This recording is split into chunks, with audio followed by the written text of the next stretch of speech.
जय हिंद दोस्तों। कैसे आप सब लोग? उम्मीद करते हैं सब ठीक होंगे।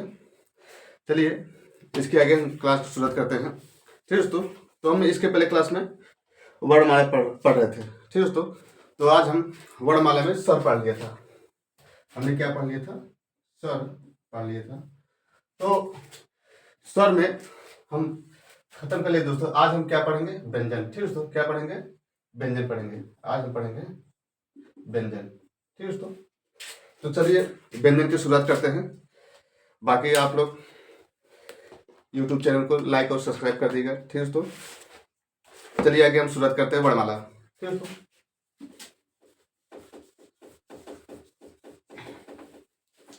वर्णमाला में व्यंजन। वर्णमाला वर्णमाला में आज हम क्या पढ़ेंगे? व्यंजन पढ़ेंगे। ठीक दोस्तों, व्यंजन। तो इसके पहले क्लास में हमने स्वर पढ़ा दिया है। स्वर में मतलब कि स्वर कितने प्रकार के होते हैं, हास्य स्वर, दीर्घ स्वर, प्लुत स्वर, ये सब दोस्तों हमने पढ़ा दिया है। तो आप हमारे पहले क्लास जाकर देख लेंगे तो वहां से आपको अच्छी तरीके से समझ में आ जाएगा। ठीक दोस्तों, तो इस क्लास में हम व्यंजन शुरुआत करते हैं। चलिए देखते हैं। सबसे पहले देखें व्यंजन कहते किसको है। ठीक दोस्तों, सबसे पहले देखेंगे व्यंजन कहते किसको है।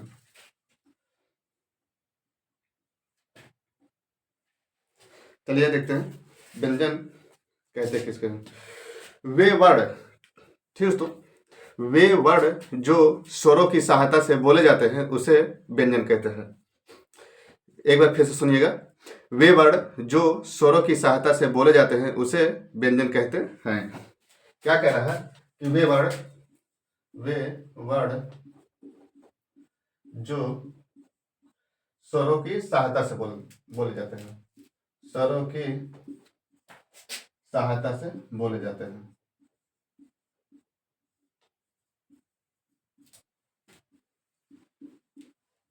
सहायता से बोले जाते हैं। ठीक दोस्तों, उसे क्या कहते हैं? उसे व्यंजन कहते हैं। उसे व्यंजन कहते हैं। व्यंजन कहते हैं। ठीक दोस्तों, वे वर्ण जो स्वरों की सहायता से बोले जाते हैं उसे व्यंजन कहते हैं। दोस्तों हम एकदम बेस से शुरुआत करेंगे। ठीक दोस्तों, क्योंकि मतलब क्रम बाय क्रम चलेंगे, क्योंकि जो क्लास में मतलब बहुत से ढेर सारे ऐसे बच्चे होते हैं और बहुत से सारे ऐसे बच्चे होते हैं कि जिनको मतलब बेसिक चीज़ें पहले से पता होती हैं और उनको बस थोड़े से रिवीजन की जरूरत होती है। लेकिन बहुत सारे बच्चे ऐसे होते हैं जिनको बेस की भी जरूरत होती है। इसलिए दोस्तों हम क्रम बाय क्रम बेस एकदम मतलब एकदम बेस टू टॉप चलेंगे। ठीक दोस्तों, मतलब शुरू से करके एकदम टॉप पर चलेंगे। चलिए देखते हैं व्यंजन किसे। वे वर्ण जो स्वरों की सहायता से बोले जाते हैं उसे व्यंजन कहते हैं। और हिंदी में व्यंजनों की संख्या कितने होते हैं दोस्तों? 33। व्यंजन कितने होते हैं? 33। व्यंजन कितने होते हैं? 33 होते हैं। ये क्या है? व्यंजन। ठीक दोस्तों, हिंदी में व्यंजनों की संख्या कितनी होती है? 33। और इस व्यंजन के भाग होते हैं। ठीक दोस्तों, हिंदी में व्यंजन की संख्या कितनी होती है? 33। और इसके 3 भाग होते हैं। कितने भाग होते हैं? 3 भाग होते हैं। पहले देखते हैं दोस्तों। सबसे पहले क्या होता है? स्पर्श व्यंजन। क्या होता है? स्पर्श व्यंजन। स्पर्श व्यंजन। और दूसरा क्या होता है? अंतस्थ व्यंजन। ठीक दोस्तों, दूसरा क्या होता है? अंतस्थ व्यंजन। और तीसरा होता है ऊष्म व्यंजन। दूसरा होता है अंतस्थ व्यंजन। अंतस्थ अंतस्थ व्यंजन। और तीसरा होता है ऊष्म व्यंजन। ऊष्म व्यंजन। ठीक दोस्तों, तीसरा क्या होता है? ऊष्म व्यंजन। व्यंजन की संख्या कितनी होती है? 33 होती है। और कितने प्रकार के होते हैं? 3 प्रकार के होते हैं। सबसे पहला होता है स्पर्श व्यंजन, दूसरा होता है अंतस्थ व्यंजन और तीसरा होता है ऊष्म व्यंजन। ठीक दोस्तों, चलिए देखते हैं इनकी संख्या कितनी होती है। स्पर्श व्यंजन की संख्या दोस्तों 25 होती है। कितने होते हैं? 25। इसकी संख्या कितनी होती है? 25 होती है। अंतर व्यंजन इसको अस्पर्शी व्यंजन कहते हैं या चतुष्कोणीय व्यंजन भी कहते हैं। ठीक दोस्तों, इसको क्या कहते हैं? अस्पर्शी व्यंजन या चतुष्कोणीय व्यंजन भी कहते हैं। और अंतस्थ व्यंजन की संख्या कितनी होती है? इसकी 4 होती है। और उस व्यंजक संख्या कितनी होती है दोस्तों? 4 होती है। ठीक दोस्तों, अंतर व्यंजक संख्या कितनी होती है? 4। उस व्यंजक संख्या कितनी होती है? 4 होती है। ठीक दोस्तों, तो चलिए आइए देखते हैं कि अंतर व्यंजन होते कौन कौन से हैं। सबसे पहले देखते हैं, आप लोग इसको साथ में नोट करते चलिएगा। देखिए दोस्तों, अगर आप लोग नोट्स बनाएंगे तो वो ज़्यादा चीज़ें समझ में आएंगे, क्योंकि ऐसे क्लास भगा के देख लेने से दोस्तों ऐसे मतलब कि एक नहीं हो जाता कि हाँ चलो हमने क्लास देख लिए, बाकी बाकी चीज़ें मेरा क्लास खत्म हो मैंने पढ़ लिया, ऐसा नहीं दोस्तों। आपको बेस्ट तभी समझ चीज़ें तभी समझ में आएंगी दोस्तों जब आप एक अच्छे से नोट्स बनाएंगे और नोट्स को रिवाइज करेंगे। अगर दोस्तों एक बार आपने नोट्स बना लिया तो गारंटी के साथ करें कि आपको क्लास देखने की दोबारा जरूरत नहीं पड़ेगी। लेकिन जब भी आपको जरूरत पड़ेगी आप अपना नोट्स उठाएंगे और 2-4 बार देखेंगे दोस्तों सरसरी नज़र से, तो आपका अपना ग्रामर कंप्लीट हो जाएगा। क्योंकि दोस्तों मतलब ग्रामर ग्रामर मतलब इसमें बस थोड़े आपको नियम पता होने चाहिए दोस्तों, आपका ग्रामर कंप्लीट है, क्योंकि दोस्तों आप फंसोगे नहीं, इस चीज़ की गारंटी है। ठीक दोस्तों, चलिए इसको नोट करते चलिए। और सबसे पहले देखते हैं स्पर्श व्यंजन। ठीक दोस्तों, स्पर्श व्यंजन कहते किसको हैं? चलिए शुरू करते हैं, स्पर्श व्यंजन कहते किसको हैं। चलिए आप लोग इसको नोट करते, चलिए हम इसको मिटाते हैं और देखते हैं स्पर्श व्यंजन कहते किसको हैं।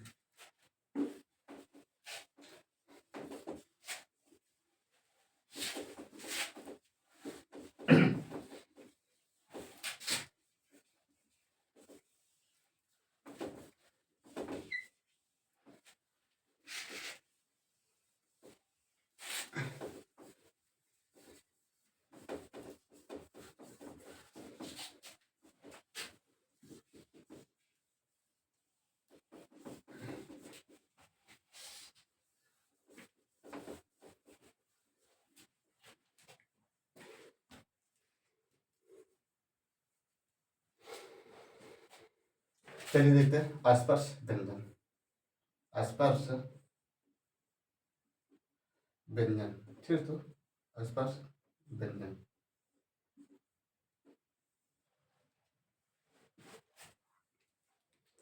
और दोस्तों मैं आपको एक बात ये बता देना चाहता हूँ कि दोस्तों मैं पढ़ाते समय क्लास की कि मतलब कितना लंबा हो रहा है कितना लंबा नहीं दोस्तों, जब तक मैं मेरा क्लास कंप्लीट नहीं होता दोस्तों तब तक हम पढ़ाएंगे। क्योंकि दोस्तों मेरा मानना है कि मतलब जिस टॉपिक को उठाओ उस टॉपिक को एकदम कंप्लीट पढ़ाओ। ठीक दोस्तों, तभी समझ में आता है। अब ये नहीं कि मतलब कि थोड़ा बनाने के चक्कर में दोस्तों और थोड़ा पढ़ाए उसके बाद बंद कर दिया, नहीं दोस्तों, जो टॉपिक उठाएंगे उस टॉपिक को दोस्तों हम कंप्लीट पढ़ाएंगे। ठीक दोस्तों, चलिए देखते हैं आसपास व्यंजन। आसपास व्यंजन की संख्या कितनी बताई थी हमने? 25। ठीक दोस्तों, कितनी बताई थी हमने? 25। अब चलिए देखते हैं आसपास व्यंजन कहते किसको। वे व्यंजन जिनके उच्चारण, क्या कह रहा है? वे व्यंजन जिनके उच्चारण उच्चारण में क्या कह रहा है? वे व्यंजन जिनके उच्चारण में वायु उच्चारण स्थानों को स्पर्श करते हैं। वे व्यंजन जिनके उच्चारण स्थानों में वायु क्या है? उच्चारण स्थानों को स्पर्श करते हैं उन्हें स्पर्शी व्यंजन कहते हैं। ठीक दोस्तों, समझ में आए? एक बार फिर बोल देता हूँ, वे व्यंजन जिनके उच्चारण में वायु उच्चारण स्थानों को स्पर्श करते हैं उसे स्पर्श व्यंजन कहते हैं। चलिए देखते हैं।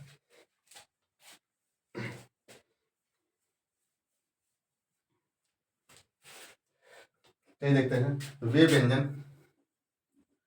व्यंजन जिनके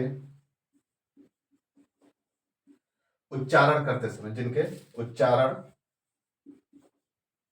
करते समय, ठीक दोस्तों, वे व्यंजन जिनके उच्चारण करते समय वायु उच्चारण, ठीक दोस्तों, उच्चारण, इसको फिर से देते हैं। वायु क्या है? उच्चारण, ठीक दोस्तों, उच्चारण स्थानों को स्पर्श करते हैं। उच्चारण स्थानों को स्पर्श करते हैं, स्पर्श करती है, स्पर्श करती है। वे व्यंजन जिनका उच्चारण करते समय वायु उच्चारण स्थानों को स्पर्श करती है, ठीक, उसे स्पर्श व्यंजन कहते हैं। उसे स्पर्श व्यंजन कहते हैं। स्पर्श व्यंजन,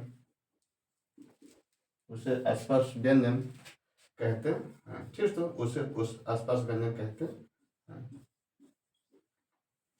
ये क्या हो गया? आसपास व्यंजन।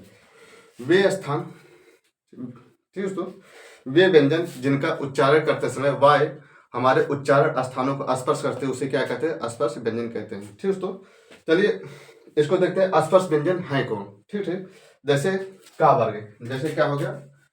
स्पर्श व्यंजन है कौन? इसकी संख्या कितनी होती है हमने बताया? 25। जैसे का वर्ग, क्या हो गया? का वर्ग। ठीक है दोस्तों, का वर्ग। इसमें क्या होगा?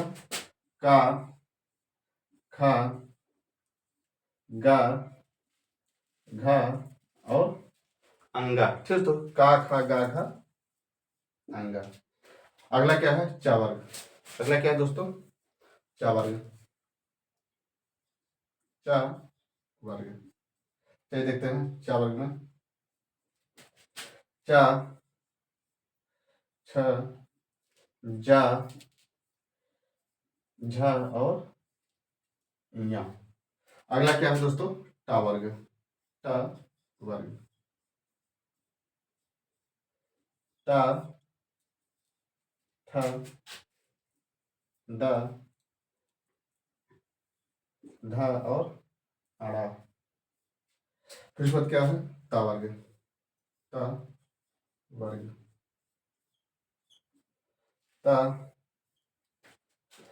था, दा, धा और ना। फिर उसके बाद क्या है? पा वर्ग। ठीक है, तो क्या है? पा वर्ग में क्या आएगा? पा, फा, बा, भा और मा। ठीक है, तो ये हमारे क्या है? 25 स्पर्श व्यंजन। देखो 1 2 3 4 5, 1 2 3 4 5 और 25। इसकी संख्या दोस्तों कितनी है? 25। 25। आसपास व्यंजन की संख्या कितनी होती है दोस्तों? 25 यानी कि 25। ठीक है, तो आसपास व्यंजन की संख्या कितनी होती है? 25। और इसे वर्गीय व्यंजन भी कहते हैं। ठीक है, तो और इसे क्या कहते हैं? वर्गीय व्यंजन कहते हैं। क्योंकि वर्गीय व्यंजन इसलिए कहते हैं, कभी कभी पूछ लेते हैं एग्जाम में कि वर्गीय व्यंजन किसे कहते हैं। ठीक है, तो इसे वर्गीय व्यंजन भी कहते हैं। इसे क्या कहते हैं? इसे वर्गीय व्यंजन भी कहते हैं। इसे कभी कभी वर्गीय व्यंजन व्यंजन कहते हैं। इसे क्या कहते हैं? वर्गीय व्यंजन। क्योंकि 1 2 3 4 5, 5 ऐसे 5 देखो दोस्तों बराबर है, अगर देखो तो ये वर्ग की तरह बन जाता है, इसलिए किसे क्या कहते हैं? वर्गीय व्यंजन कहते हैं या फिर चतुष्कोणीय व्यंजन कहते हैं। ठीक है दोस्तों, इसको ये सब नाम देते हैं, कभी कभी पूछ लेते हैं दोस्तों। चलिए इसके बाद देखते हैं दूसरा अंतस्थ व्यंजन। क्या है? अंतस्थ व्यंजन। चलिए इसको दोस्तों आप लोग नोट करते चलिए। इसके बाद देखेंगे अंतस्थ व्यंजन।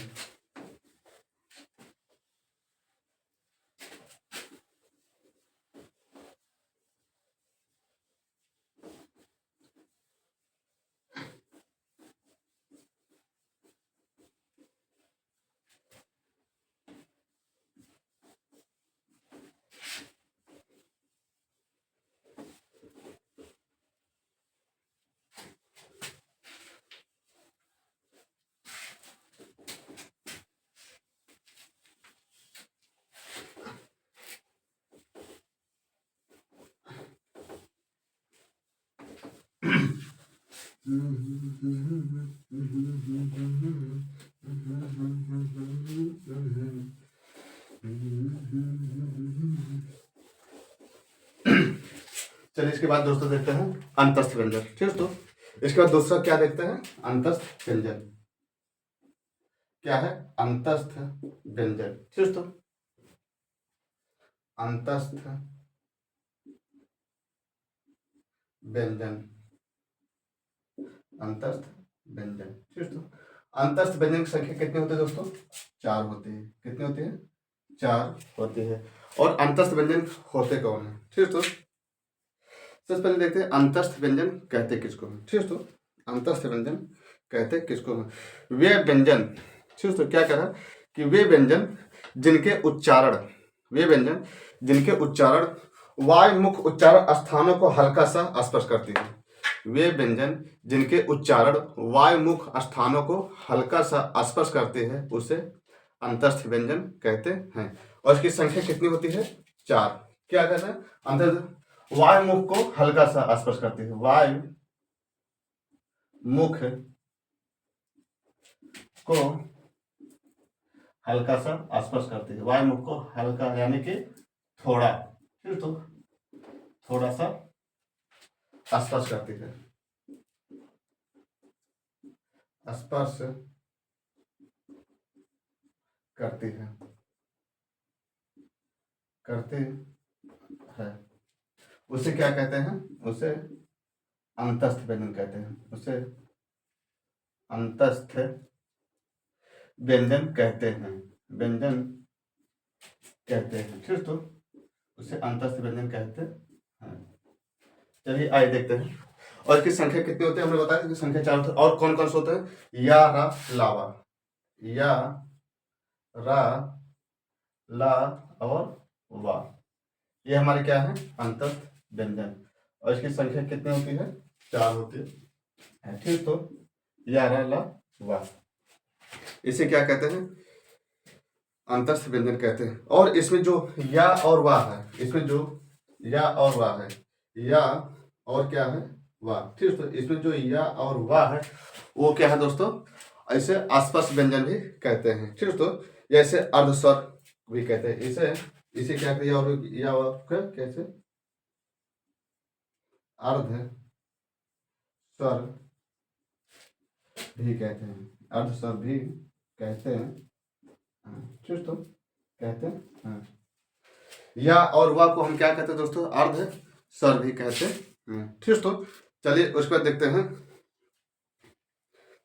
ऊष्म व्यंजन, ठीक, तो अगला क्या है? तीसरा ऊष्म व्यंजन। तीसरा क्या देखते हैं? ऊष्म व्यंजन, ऊष्म व्यंजन, ऊष्म व्यंजन। इसकी संख्या दोस्तों कितनी होती है? 4। ऊष्म व्यंजन की संख्या कितनी दोस्तों? 4 होती है। और ऊष्म व्यंजन होते कौन कौन से हैं? ठीक, तो ऊष्म व्यंजन होते कौन से? इसमें होता है सा, खा, खटखड़ा खा, और सा और हा, ठीक, तो सा, खा, सा, हा, ये हमारे 4 क्या हैं? ऊष्म व्यंजन है, ठीक, तो ऊष्म व्यंजन कितने हैं? 4। सा, खा, सा, हा। इसकी संख्या दोस्तों कितनी होती है? 4 होती है। चलिए देखते हैं इसमें जो हा है दोस्तों, ठीक, तो इसमें जो हा है, इसको हा तो कभी शुद्ध, ये हा क्या है दोस्तों? इसमें जो हा है, एक मिनट, इसमें जो दोस्तों हा है, हा जो है इसको शुद्ध काकल्य ध्वनि भी कहते हैं, इसको शुद्ध काकल्य, काकल्य ध्वनि भी कहते हैं, इसको शुद्ध काकल्य ध्वनि भी कहते हैं, ठीक, तो इसको शुद्ध काकल्य ध्वनि भी कहते हैं। इसमें जो हा है इसको क्या कहते हैं? इसको शुद्ध काकल्य ध्वनि भी कहते हैं, ठीक, तो चलिए देखते हैं उस व्यंजन क्या कहते हैं? शुद्ध काकल्य ध्वनि भी कहते हैं, ठीक, तो आप लोग इसको नोट करते चलिएगा। चलिए दोस्तों इसके आगे देखते हैं, इसके आगे है, चलिए पढ़ते हैं संयुक्त व्यंजन, ठीक, तो इसके आगे हम क्या पढ़ेंगे? संयुक्त व्यंजन, ठीक, तो आप नोट करते चलिए, तब तक हम थोड़ा पानी पी लें, ठीक, तो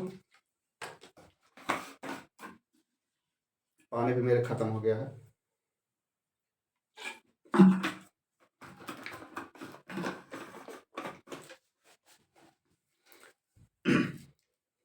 चलिए इसको नोट करते चलिएगा। चलिए इसके बाद पढ़ते हैं संयुक्त व्यंजन, ठीक, तो क्या पढ़ेंगे इसके आगे? संयुक्त व्यंजन।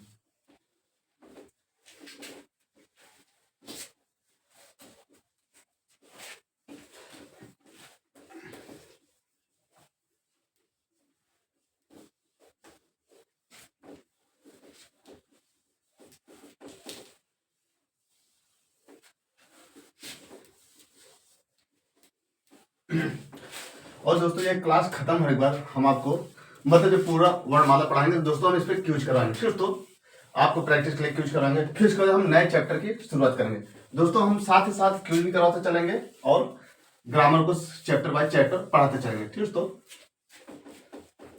चलिए आगे क्या है?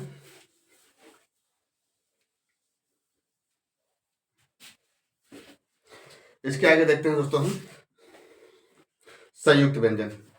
संयुक्त व्यंजन पहले दोस्तों देख लीजिए दोस्तों, कभी कभी पूछ लेता है कि ऊष्म व्यंजन और अंतस्थ व्यंजन की संख्या कितनी होती है दोस्तों? तो उस व्यंजन की संख्या कितनी होती है? 4 होती है। और अंतस्थ व्यंजन की संख्या कितनी होती है? 4। दोनों मिलाकर कितने हो गए? 8। तो कितने दोस्तों? 8। अगर मतलब कोई पूछ लेता है कि उस व्यंजन और अंतस्थ व्यंजन की संख्या कितनी होती है, तो ऊष्म व्यंजन और अंतस्थ व्यंजन की संख्या कितनी होती है दोस्तों? 8। क्योंकि 4 ऊष्म होता है, 4 अंतस्थ होता है। इसकी संख्या कितनी हो जाएगी दोस्तों? 8 हो जाएगी। चलिए हम पढ़ते हैं इसके आगे। संयुक्त वर्ण व्यंजन क्या पढ़ते हैं दोस्तों? संयुक्त व्यंजन। संयुक्त व्यंजन। संयुक्त व्यंजन, ठीक है दोस्तों। क्या पढ़ेंगे? संयुक्त व्यंजन। और संयुक्त व्यंजन की संख्या कितनी दोस्तों? 4 होती है। और कौन कौन से होते हैं? चलिए पढ़ते हैं दोस्तों संयुक्त व्यंजन। सबसे पहले देखते हैं संयुक्त व्यंजन कहते हैं किसको, ठीक है दोस्तों। सबसे पहले देखेंगे कि संयुक्त व्यंजन कहते हैं किसको। सही देखते हैं। जब दो अलग अलग, क्या करें दोस्तों? जब दो अलग अलग व्यंजन आपस में जुड़े हो, क्या करें दोस्तों? जब दो अलग अलग व्यंजन आपस में जुड़े हो उसे संयुक्त व्यंजन कहते हैं। जब दो अलग अलग व्यंजन आपस में जुड़े हों उसे क्या कहते हैं? उसे संयुक्त व्यंजन कहते हैं। दो अलग अलग व्यंजन मतलब दो अलग अलग व्यंजन मतलब एक ही व्यंजन है, मतलब दो अलग अलग व्यंजन मिलकर एक क्या बनाए? नया व्यंजन बनाए, उसे क्या कहते हैं? संयुक्त व्यंजन कहते हैं। जब दो संयुक्त व्यंजन, जब दो अलग अलग व्यंजन, अलग अलग व्यंजन आपस में मिले हों, आपस में मिले हों, ठीक है। तो आपस में मिले हों उसे संयुक्त व्यंजन कहते हैं। उसे दोस्तों क्या? तो उसे संयुक्त व्यंजन कहते हैं। उसे संयुक्त व्यंजन कहते हैं। उसे संयुक्त व्यंजन कहते हैं, ठीक है। तो जब दो व्यंजन अलग अलग आपस में तो संयुक्त व्यंजन कहते हैं, ठीक है। तो और संयुक्त व्यंजन होते कितने? 4 होते हैं। चलिए देखते हैं। छत, तरंग, ज्ञ और स्राव। सबसे पहले क्या होता है? चलिए देखते हैं संयुक्त व्यंजन है कौन। सबसे पहले क्या होगा? छत। चलिए इसको फिर से बना लेते हैं। तरंग, और यह क्या है? ज्ञ। और अगला क्या है? स्राव। ठीक। तो ये हमारे क्या है? संयुक्त व्यंजन। और छत बनता किससे? सा बनता किससे? ये बनता है दोस्तों आधा का प्लस सा से मिलकर। और त्रा दोस्तों बनता है आधा ता प्लस रा। आधा ता प्लस रा से मिलकर बनता है। और ज्ञा जो दोस्तों बनता है आधा जा प्लस इया से मिलकर बनता है। आधा जा प्लस इया से मिलकर बनता है। और जो स्रा बनता है दोस्तों आधा सा प्लस रा से मिलकर बनता है। आधा सा प्लस रा से मिलकर बनता है स्रा हमारे दोस्तों, ठीक है। तो अब उसके बाद देखते हैं अगला क्या होता है? द्विगुण व्यंजन। उसके बाद क्या होता है? द्विगुण व्यंजन। द्विगुण व्यंजन या फिर उच्छृत व्यंजन के, ठीक है। तो अगला देखते हैं। इसके बाद ये बात संयुक्त व्यंजन में अगला क्या देते हैं? द्विगुण व्यंजन।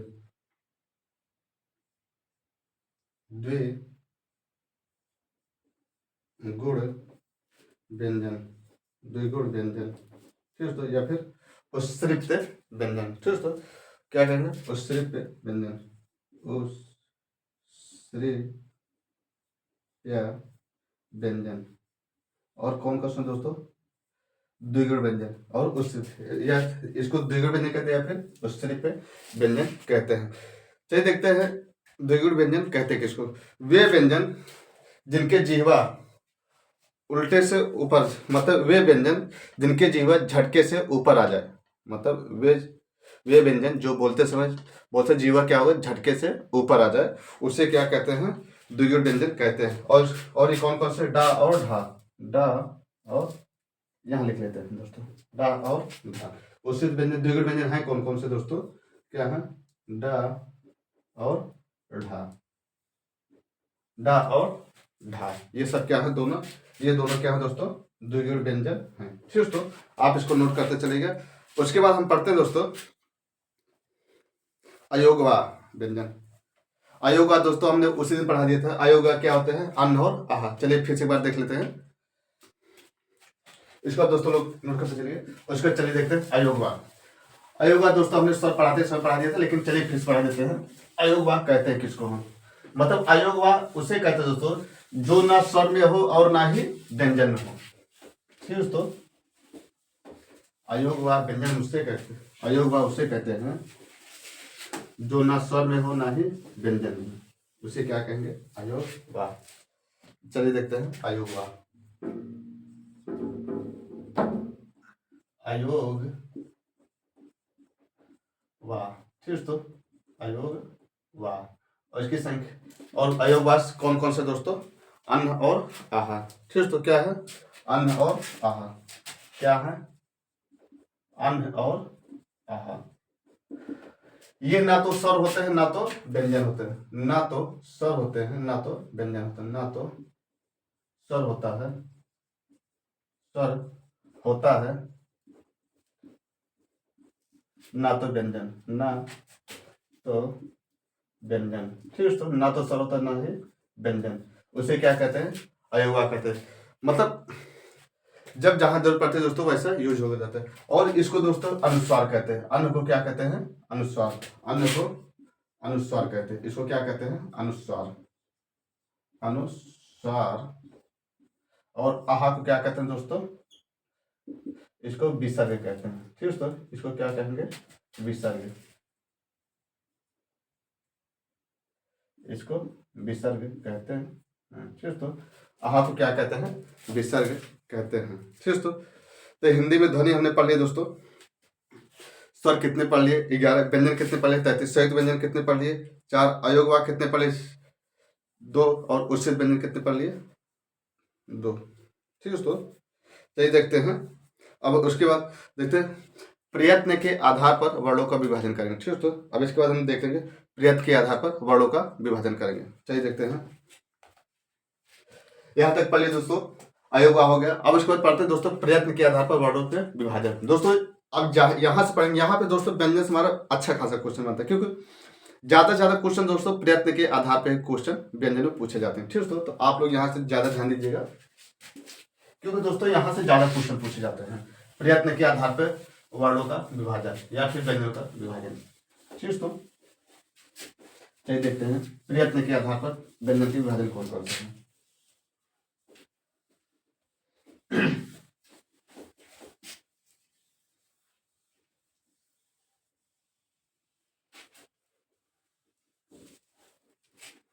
चलिए देखते हैं दोस्तों प्रयत्न के आधार पर वर्णों का विभाजन। अगला क्या देते हैं? प्रयत्न, प्रयत्न के आधार पर, आधार पर वर्णों का विभाजन। ठीक है दोस्तों, प्रयत्न के आधार पर वर्णों का विभाजन, का विभाजन। प्रयत्न के आधार पर वर्णों का विभाजन। ठीक है दोस्तों, चलिए आइए देखते हैं प्रयत्न के आधार पर वर्णों का विभाजन कितने प्रकार के होता है? 2 प्रकार के। एक होता है अभ्यंतर और दूसरा होता है बाह्य। पहला क्या होता है? अभ्यंतर, अभ्यंतर। ठीक है दोस्तों, अभ्यंतर। और दूसरा क्या होता है दोस्तों? बाह्य, बाह्य। ठीक है दोस्तों, पहला क्या होता है? अभ्यंतर और दूसरा क्या होता है? बाह्य। चलिए देखते हैं, या फिर अभ्यंतर प्रयत्न लिखिए दोस्तों, तो बाह्य प्रयत्न लिख लीजिए। ठीक है, अभ्यंतर प्रयत्न और बाह्य प्रयत्न। ठीक है दोस्तों, क्या है? वर्णों का विभाजन, प्रयत्न। चलिए देखते हैं अभ्यंतर प्रयत्न और बाह्य प्रयत्न। ठीक है दोस्तों, चलिए देखते हैं बाह्य प्रयत्न के दृष्टिकोण से। ठीक है दोस्तों, क्या देखते हैं? बाह्य प्रयत्न के दृष्टिकोण से। चलिए देखते हैं क्या देखते हैं। सबसे पहले देखते हैं बाह्य प्रयत्न के दृष्टिकोण से या फिर अभ्यंतर प्रयत्न के दृष्टिकोण से दोस्तों देख लेते हैं। ठीक है दोस्तों, चलिए देखते हैं।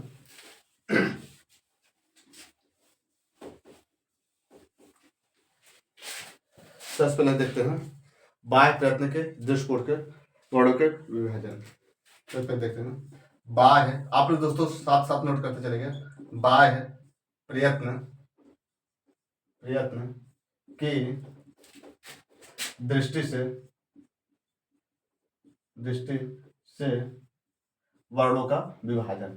ठीक दोस्तों, वर्णों का विभाजन।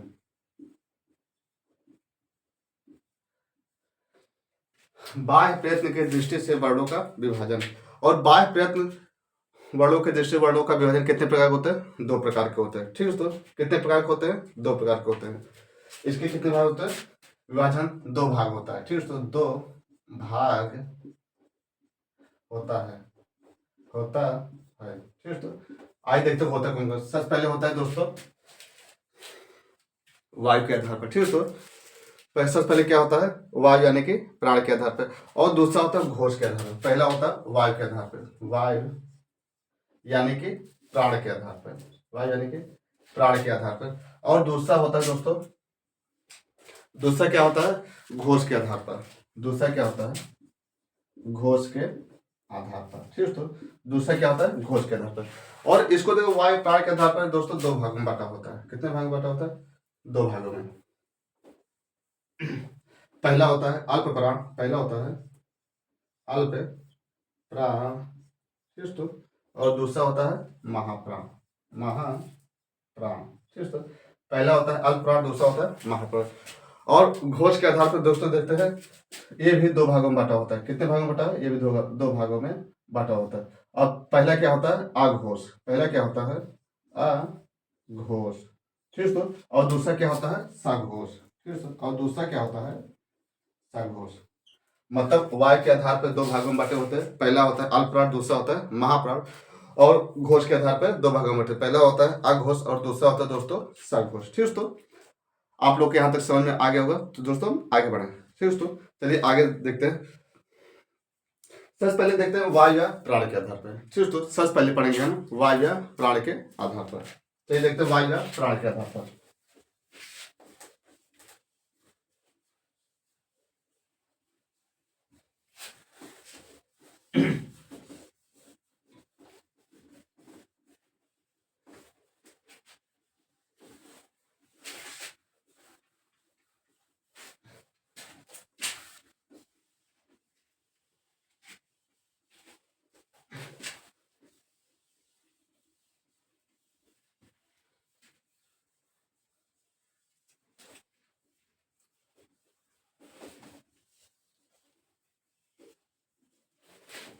चलिए समझ लेते हैं। वायु और प्राण के दृष्टि वर्णों के भेद होते हैं। इसके कितने भेद होते हैं? 2 भेद होते हैं। सबसे पहले वायु या प्राण। ठीक, तो वायु या प्राण के दृष्टि से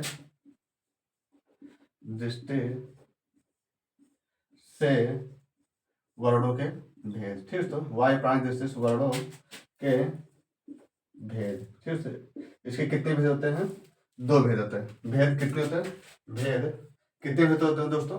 2 भेद होते हैं। 2 भेद होते हैं। 2 भेद होते हैं। भेद होते हैं। ठीक है, तो कितने 2 भेद होते हैं?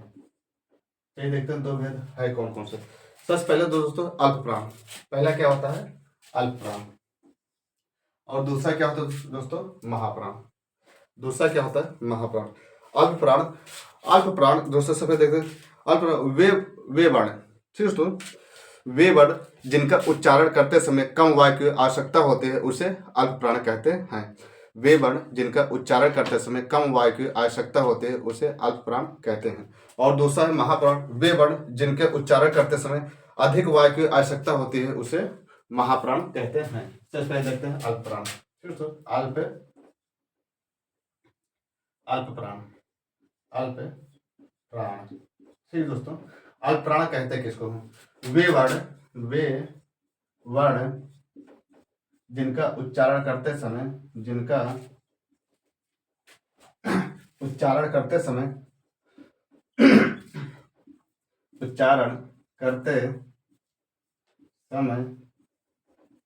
वे वर्ड जिनका उच्चारण करते समय कम वायु की आवश्यकता होती है। कम वायु की आवश्यकता होती है। कम वायु की आवश्यकता होती है।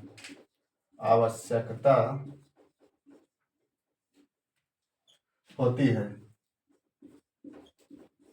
होती है, उसे दोस्तों क्या कहते हैं? उसे अल्प प्राण कहते हैं, अल्प प्राण कहते हैं। ठीक है, तो उसे क्या कहते हैं? उसे अल्प प्राण कहते हैं।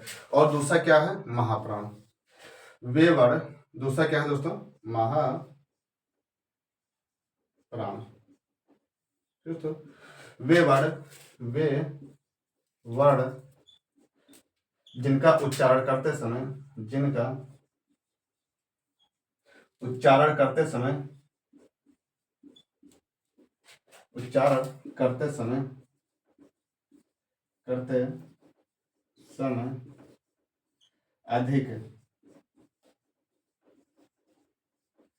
वायु की आवश्यकता होती है, अधिक वायु की आवश्यकता होती है, अधिक वायु की आवश्यकता होती है, आवश्यकता होती है। ठीक, तो वे वर्ड जिनका उच्चारण करते समय अधिक वायु की आवश्यकता होती है उसे क्या कहते हैं? महाप्राण कहते हैं। ठीक है, तो उसे क्या कहते हैं दोस्तों? महाप्राण कहते हैं। ठीक, तो वे वर्ड जिनका उच्चारण करते समय कम वायु की आवश्यकता उसे अल्प प्राण कहते हैं। वे वर्ड जिनका उच्चारण करते समय अधिक वायु की आवश्यकता उसे महाप्राण कहते हैं। ठीक है, तो नोट कर। और चलिए देखते हैं अल्प प्राण और महाप्राण होता कौन कौन सा। ठीक है, तो चलिए यहाँ पर लिख लीजिएगा। सबसे पहले लिखेंगे अल्प प्राण। ठीक है, तो यहाँ हेडिंग डालेंगे एक अल्प प्राण, अल्प प्राण। ठीक है, तो अल्प प्राण। और दूसरा डालेंगे दोस्तों क्या? महाप्राण। ठीक है, तो दूसरा क्या डालेंगे? महाप्राण, महाप्राण। ठीक है, तो आइए देखते हैं अल्प प्राण और महाप्राण होता क्या है। ठीक है, तो चलिए इसको करिए दोस्तों, इसको हम ऊपर लिखते हैं। ठीक, यहाँ ना लिखते हैं दोस्तों, इसको ऊपर लिखते हैं। ठीक,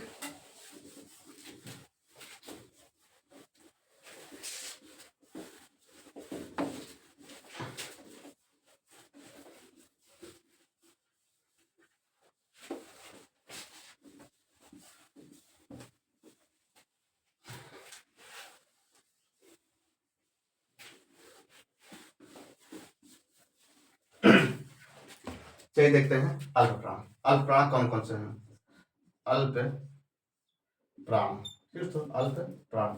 और दूसरा क्या है? महाप्राण। ठीक है, तो महाप्राण। ठीक है, तो ऐसे समझने में आसानी होगी। अल्प प्राण और महाप्राण इस तरीके से समझने में आसानी होगी। चलिए देखते हैं। सबसे पहले देखते हैं हमने वर्गीय व्यंजन पर, जो का खा गा घा अंगा। तो उसमें दोस्तों वर्ग का पहला, तीसरा और पांचवा ऐसे नहीं सोचते हैं दोस्तों। जैसे चलिए देखते हैं। सबसे पहले दोस्तों ऐसे करने से आसानी, जैसे देखते हैं हम लोग का से शुरुआत, कहाँ दोस्तों शुरुआत करें? का से। ठीक है, तो जैसे का खा गा घा। ठीक, तो घा अंगा। ठीक, तो ये क्या है? अल्प प्राण। का खा दोस्तों, का क्या है? अल्प प्राण, लेकिन खा महाप्राण। गा घा अंगा। ठीक, तो का खा गा घा अंगा, ये क्या है? ये अल्प प्राण है, महाप्राण। दोस्तों मतलब पहले पहले क्या है? जैसे पहले का अल्प प्राण, खा महाप्राण, गा अल्प प्राण, घा महाप्राण, अंगा।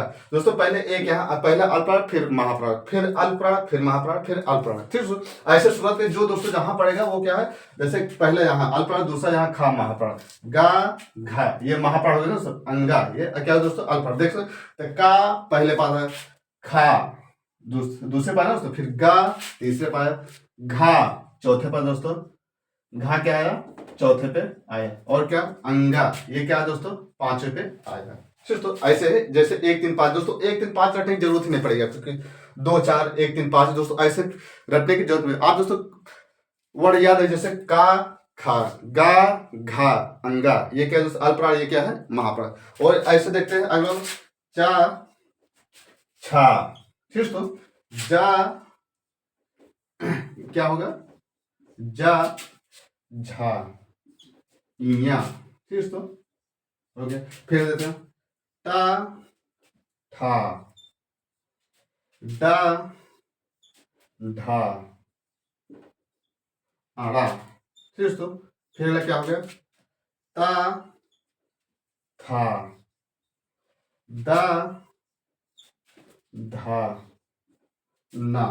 ठीक है दोस्तों, फिर अगला क्या होगा दोस्तों, चलिए जैसे पा फा बा भा मा।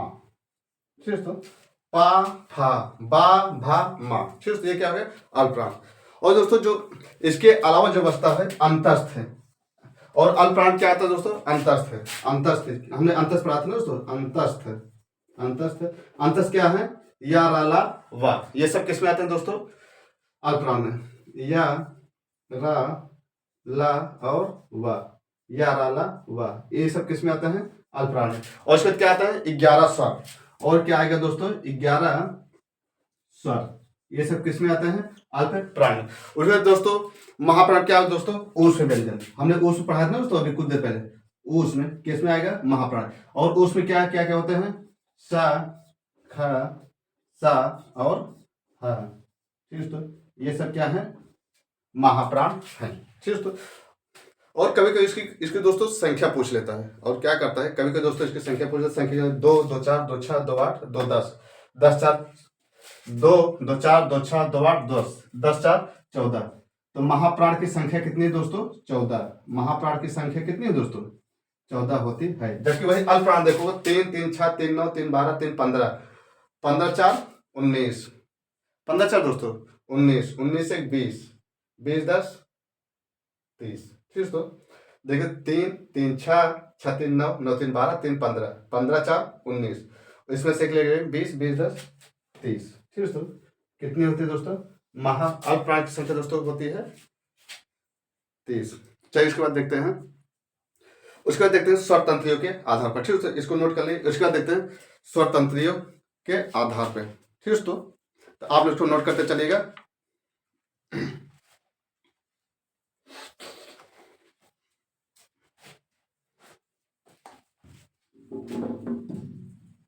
उसका देखते हैं दोस्तों स्वरतंत्रियों के आधार पर।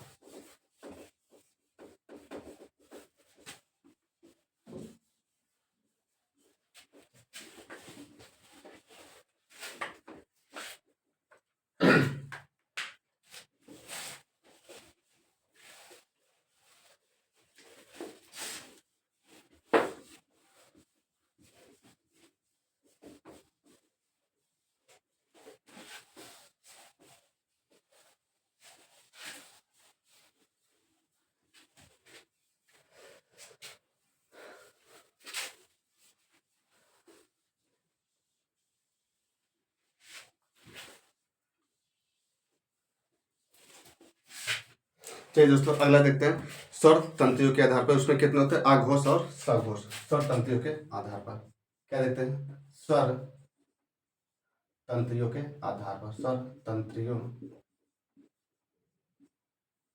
के आधार पर। ठीक है दोस्तों, स्वर तंत्रियों के आधार पर, स्वर तंत्रियों के आधार पर स्वर तंत्रियों का झंकृत होना ही घोष कहलाता है। ठीक है दोस्तों, मतलब स्वर तंत्रियों का झंकृत होना ही आघोष कहलाता है। स्वर तंत्र, तो फिर देखते हैं घोष के आधार पर। ठीक है, स्वर तंत्रियों का झंकृत होना ही घोष कहलाता है। स्वर तंत्रियों का, ये देखते हैं के आधार पर देखते हैं स्वर तंत्रियों, स्वर तंत्रियों। ठीक है, स्वर तंत्रियों, स्वर तंत्रियों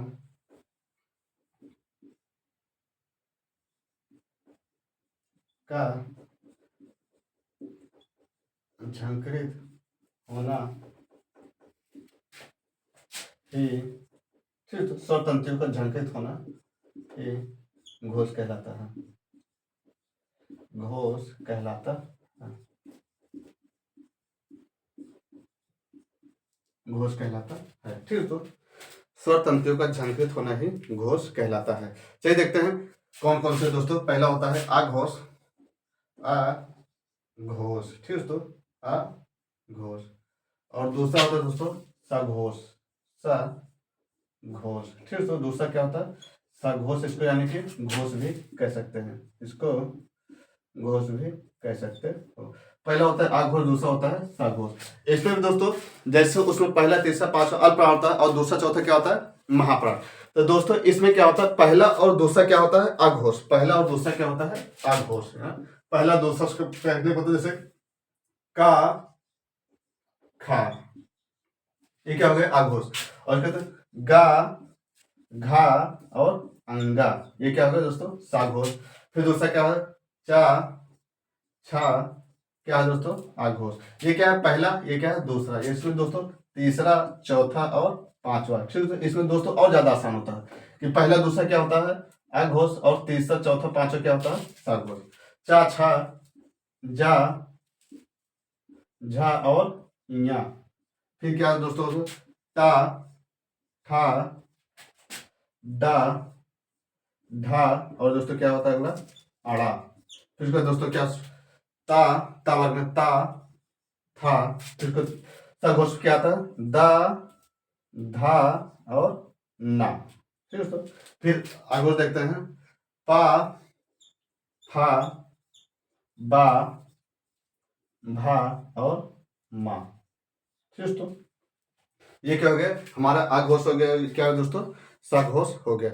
और दोस्तों इसमें आघोष में जो उस व्यंजन पढ़ोगे, सा, खा, सा, हा। उसमें दोस्तों जो सिर्फ आता है सा, ख और सा, खा, सा। जबकि दोस्तों जो हा आएगा, हा इसमें किस में आता है दोस्तों, साघोष में। किस में आएगा दोस्तों, हा क्या आएगा दोस्तों, साघोष में आएगा। और दोस्तों जो उसके बाद जो बचते हैं 11 स्वर, और इसके बाद जो दोस्तों अंतस्थ व्यंजन, और प्लस क्या होता है, अंतस्थ व्यंजन, यानी कि या, रा, ला और वा। ठीक है दोस्तों, या, रा, ला, वा। ये क्या है दोस्तों, अंतस्थ व्यंजन में क्या होता है, घोष में होता है, यानी कि सगर स्वर, और प्लस 11 स्वर, प्लस 11 स्वर। ये किस में आता है दोस्तों, सघोष। ये क्या है, अंतस्थ व्यंजन। ठीक है दोस्तों, ये क्या है, अंतस्थ व्यंजन। ये किसमें आएगा दोस्तों, सघोष में। ठीक है दोस्तों। और जिसमें हा क्या है, ये दोस्तों मैंने पढ़ा था, शुद्ध काकल ध्वनि। क्या दोस्तों, शुद्ध काकल ध्वनि। इसको दोस्तों मैंने पहले बताया था, हा क्या है दोस्तों, शुद्ध काकल ध्वनि है। ठीक है दोस्तों, बाकी दोस्तों आप इसको नोट करते चलेगा। चलिए इसके आगे देखते हैं अभ्यांतर की दृष्टि पर। ठीक है दोस्तों, अभ्यांतर की दृष्टि पर ये देखते हैं, अभ्यांतर की दृष्टि पर।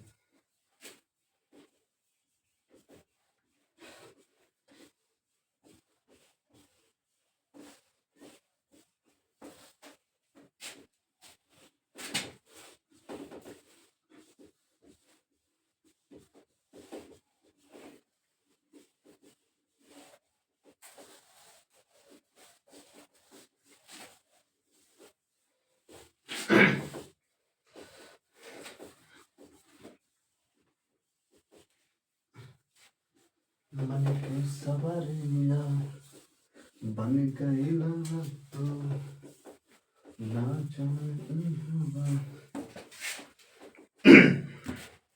चलिए दोस्तों अभ्यांतर की दृष्टि से, अभ्यांतर की दृष्टि से, अभ्यांतर की दृष्टि से दोस्तों, अभ्यांतर की दृष्टि से देखते हैं दोस्तों, वर्ण के भेद कितने होते हैं, 4 होते हैं। तो अभ्यांतर की दृष्टि से वर्ण के भेद, वर्ण के भेद कितने दोस्तों, 4 होते हैं।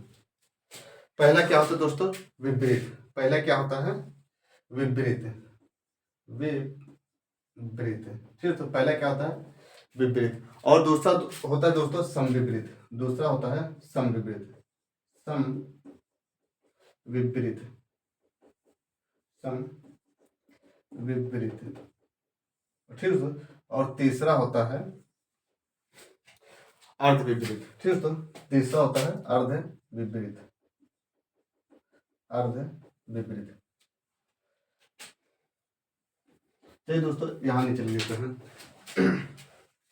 तीसरा होता है अर्ध विपरीत, अर्ध विपरीत, विपरीत। ठीक है। और चौथा दोस्तों अर्ध समविपरीत। चौथा होता है अर्ध समविपरीत, अर्ध समविपरीत। ठीक है, अर्ध सम विपरीत, अर्ध सम विपरीत,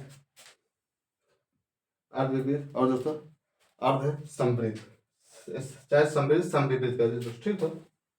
क्या देखते हैं विपरीत, विपरीत यानी कि दोस्तों जिसमें बड़ा मुख खुलता है, जिसमें क्या है दोस्तों, विपरीत किसे कहेंगे दोस्तों, जिसमें बड़ा मुख खुलता है, ठीक दोस्तों, जिसमें बड़ा मुख खुलता है, यानी कि कहने का मतलब जिसमें मुख सबसे बड़ा खुलता है उसे क्या कहते हैं, विपरीत कहते हैं। उसे क्या उसे क्या कहते हैं दोस्तों, विपरीत कहते हैं।